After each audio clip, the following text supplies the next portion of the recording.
Hey everyone, my name is Katrina, and in today's video I'm going to talk all about pubic symphysis pain. So if you are in your second or your third trimester, you may be experiencing some pubic bone pain, which is right in the front of your pelvis, when you are doing asymmetrical movements, such as rolling in bed, standing on one leg to put your pants on, stairs, walking across the curb, anything like that. Now, this is something I really commonly see during the second and third trimester, and it primarily has to do with just the changes that occur to your pelvis throughout your pregnancy. So this is your pelvis. I'm going to show you with the pelvic model what happens to your pelvis throughout pregnancy and why that may be indicative of pubic symphysis pain. And then I'll also go over just some findings that I typically find in my patients with pubic symphysis pain. So here's your pelvis. As your pregnancy progresses, your pelvis is slowly going to open up at the top to accommodate the baby. Now, it doesn't open up that extreme, but this is essentially what happens because as the baby grows, the baby needs more space and your pelvis will open up at the top. In addition, as your pelvis opens at the top, it allows the baby's head to kind of drop more into the pelvis to prepare for birth, which is what we want to happen.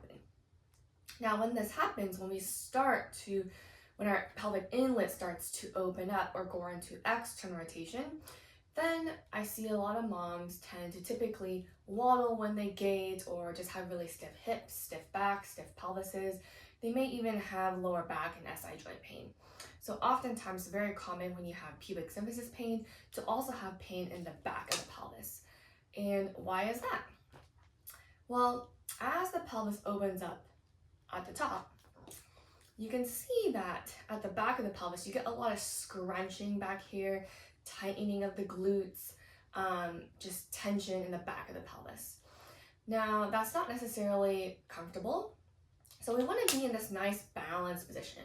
But if we have a lot of opening in the front or less muscular support in the pubic bone and a lot of tension in the back, we could be getting a lot of aches and pains in the front of the pelvis and also the back of the pelvis.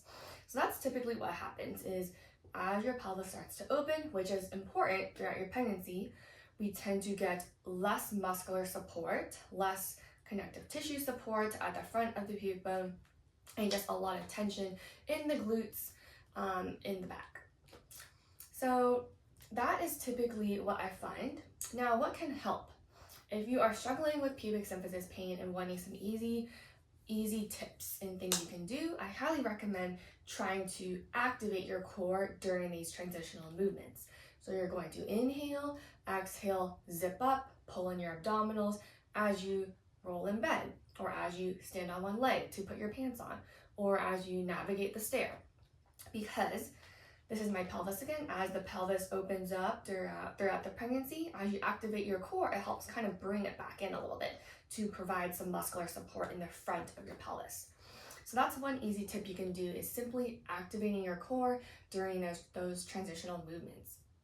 Another thing you can also do is releasing tension in your glutes. So oftentimes I find, again, because our pelvis is opening up, there's a lot of tension in the back, kind of opening up the glutes back here can create more space in the pelvis, create some better balance in the pelvis, and just release any clenching or tension that you're having in your pelvis, because your pelvis likes to be nice and open and smooth and it wants to be stable but doesn't want to be stuck and tight.